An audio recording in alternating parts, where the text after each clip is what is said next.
Interpersonal Speech by Corrine Reifenrath. That's my audience, plus my daughter Reagan. She's helping with a PowerPoint slide tonight.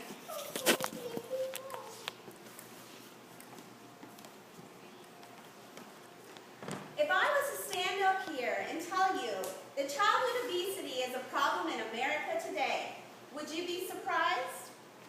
If I was to tell you that substance abuse is a growing issue among teens, would I be telling you something that you haven't heard before? I'm guessing we have all heard the stories on the news, or maybe have experienced these issues in our own homes. And while there is no easy solution, you may be surprised to learn there is one simple way parents can have healthier children. According to an article from WebMD by Dr. Brunilda Nazario from July 17, 2007, Joseph Califarno, who was the chairman and president of the National Center on Addiction and Substance Abuse at Columbia University, said, "One of the simplest and most effective ways for parents to be engaged in their teen lives is by having frequent family dinners. Having frequent dinners is a great tool parents can use to have healthier children, both physically and emotionally." Tonight I'm going to share with you some of the benefits to eating together as a family, what statistics shows can be some of the consequences of not, and some tips for planning and having a successful family dinner. First, let's talk about the benefits. According to an article by Sarah Klein on health.com from 2011, most children have healthier eating habits when they eat with their parents. They are more likely to eat fresh fruits and vegetables. A survey from 2011 found that children ages 6 to 14 are more likely to have fruits and vegetables when they dine with the family. Also, it is a perfect time to try new foods. There was an interesting study done by the European Journal of Clinical Nutrition in 2003, according to the WebMD article that I mentioned earlier, where they gave pieces of sweet red pepper to school-aged children and then asked them to rate it. And as you might guess, the children did not rate it very highly. But for the next 8 school days, they allowed the children to have as much of the red pepper as they wanted. And then at the end of the study, they asked the children to rate the pepper again. And their kids rated it much higher the second time around. They even rated it higher than children who were offered a reward in exchange for trying the red pepper. Children who have frequent family dinners are also happier. Diane Newman Steiner, PhD, a professor of Minnesota School of Public Health, who has studied impact of family meal patterns on adolescents when a child is feeling down or depressed, the family dinner can act as an intervention. Kids who eat dinner with their parents on a regular basis are less likely to feel depressed, consider suicide, and delay having sex. Children are also more likely to feel like their parents are proud of them. According to the article by Sarah Klein on health.com, children who have frequent family dinners with their family also get better report cards and have a stronger vocabulary.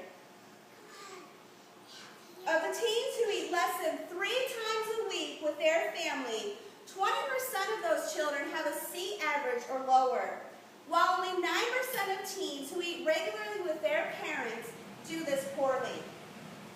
Eating dinner with your children is a good way to relieve your own stress.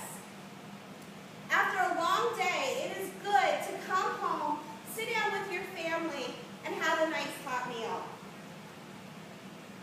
The benefits of simply having regular family dinners on our children are eye-opening. The same can be said of the consequences of not. Let's take a look at those now.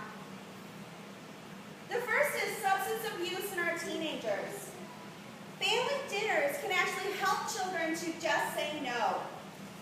According to an article titled "The Right Way to Have a Family Dinner" by Bruce Feller from CNN.com on February 19, 2013, said the National Center on Addiction and Substance Abuse, or the CASA, said teens who have less than 3 dinners a week with their parents are 3.5 times more likely to abuse prescription medication and other illegal drugs other than marijuana.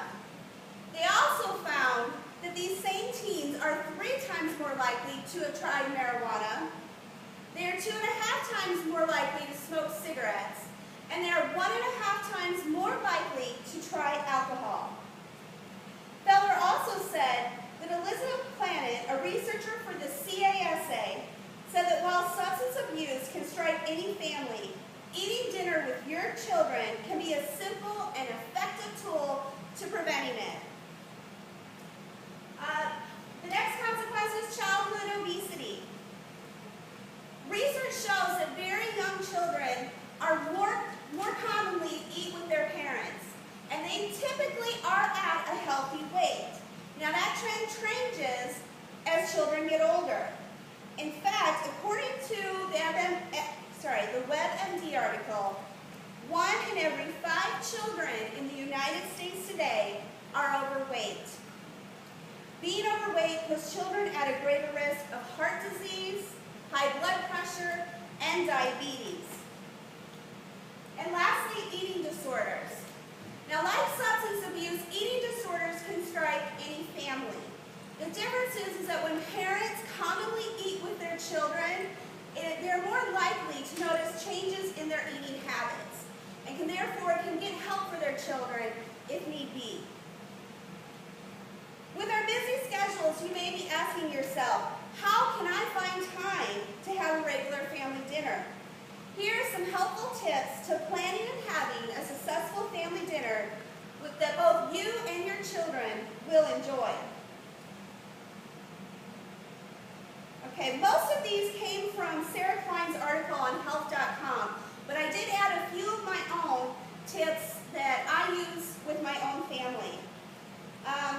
First, make shared family meals a priority. A good way to do this is just by simply letting your family know that this is something that's important to you.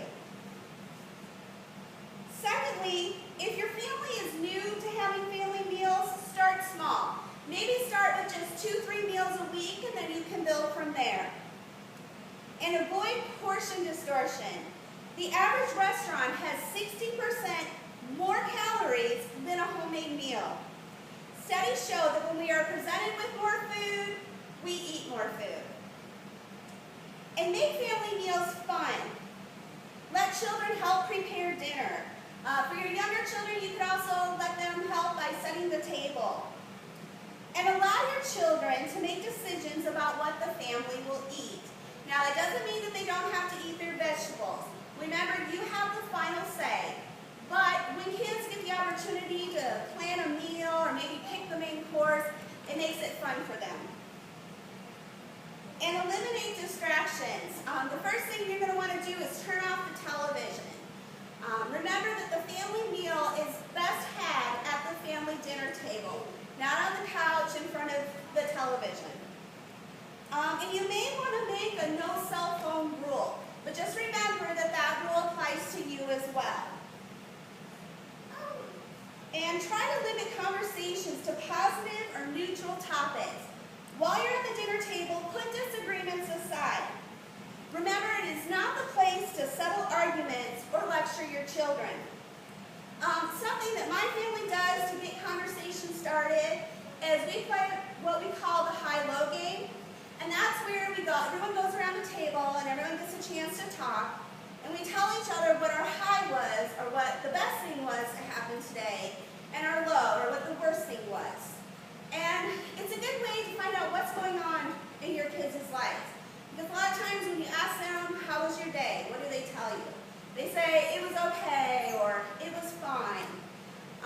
This is a way to get a little more information. They can share things that they're excited about, things they're proud of, and if they have a problem, it gives them the opportunity to share it with you if they want to. And that brings me to our next tip. If your child does have a problem that they want to talk about, make sure that you are ready to listen. Make sure that you are present. in their conversations. You're not thinking about what happened at work today. You're not thinking about what you need to do tomorrow. You're there and you're involved in the conversations. And lastly, also be a good role model. Show children good etiquette and table manners. Remember, just because you're eating with your family doesn't mean that you don't need to use table manners, say please and thank you, things like that. And eat slowly. Remember, this is an opportunity for the family to spend time together. So there's no need to rush. With all the temptations our children are facing today, as parents, it is our responsibility to help them make good decisions. When we share a meal with our children, we are doing more than just giving them nourishment. We are shaping the person that they are. You don't have to be June Cleaver to plan a healthy meal for your family that will benefit not only their bodies, but their minds as well. The family dinner can help prevent childhood obesity, substance abuse, and can be a bonding experience that the whole family will benefit from. Dinner time is a time to listen to each other, share the day's stories, and nurture the entire family. Thank you for coming. Do you have any questions or comments? Do you have any idea now on the average for the average family, how many dinners they do actually eat together in a week? I've read three dinners a week is the average, which is probably not enough. Does that tend to change at all as the kids get older? Does it get less as the kids get older? Or? Yeah, I think that's why where it said that younger kids are normally at a healthier weight. That's because when they're younger, you have to cut up their food, you have to feed them maybe. And when they're older, they go to a friend's house, when they're teenagers, they're home less and less. So, and those kids are overweight in our country. So, yeah, I think as they get older, that does become a problem.